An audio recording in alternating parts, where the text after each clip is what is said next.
All right, thank you. It's only game one. It's not elimination. It's not Boston. It's not game 7. But when you don't score in game 1 of this qualifying round, should Leaf fans have that familiar queasy feeling, Bob McKenzie and Jeff O'Neill? Whether they should or they shouldn't. A very frustrating loss for Toronto Maple Leaf fans. It's frustrating because A, the Leafs lost, and B, they didn't score a goal. You get shut out. That's a very frustrating part of it. But it's also frustrating because, for the Leafs, I believe, because I think outside of the result, and even though their fans are going to be saying they got shut out and their big offensive stars didn't show up, they played the type of playoff hockey that they want to play. They played much more defensively sound. They played a lot more with a lot more tenaciousness and played a much harder game. They were patient. They showed a lot of maturity in a lot of different ways. But at the end of the day, you don't get moral victories in the playoffs, and they weren't able to score the goal. They did have some missed opportunities, James, and some close calls around the net, some plays where they would usually shoot the puck. They didn't take advantage of that. You can start with Kasperi Kapanen right now. He seems like he's in alone, decides to pull up, ultimately gets nothing out of this play. Mitch Marner, bit of a 3-on-1 break here, decides to dish it off. I think he maybe could have roofed that one there. And Austin Matthews with a close call here. He's got this shot right here that goes off iron. He also had the goal. The goaltender made a good save, or the shot that made a good save.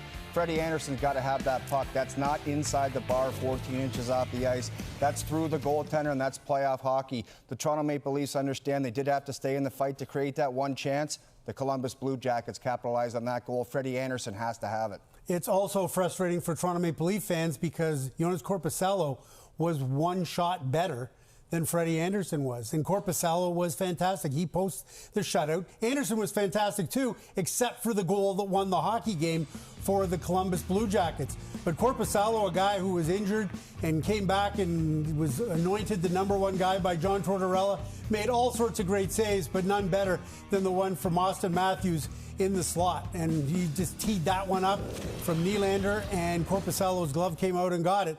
These are the margins when you play the Columbus Blue Jackets in the playoffs. You can ask the Tampa Bay Lightning this. Actually, don't ask the Tampa Bay Lightning this because they were completely outclassed in all 4 games of their best-of-7 series last year. But the Toronto Maple Leafs tried to play the Columbus Blue Jacket game and came up that much short because, hey, one shot went in Anderson, none went by Korpisalo. Columbus doesn't get a lot of attention, and the Leafs now have their attention because that defense pairing going forward in this series, is that a wake-up call? Because they smothered them for the 30 or so minutes they were on the ice. Dominant performance by Zach Werenski and Seth Jones. Every time they're on the ice, they look like Pronger Niedermeyer back in the Anaheim days. They control the pace of play like all great defensemen do. At times, they were both into the rush, pinching down, creating offense. Seth Jones did a fantastic job on Austin Matthews, and he's got to get ready for a steady diet of that. There's not a better pairing in this tournament than these two guys for the Columbus Blue Jackets, James. And as good as they were for the Jackets, there are some Toronto Maple Leafs that have to get better.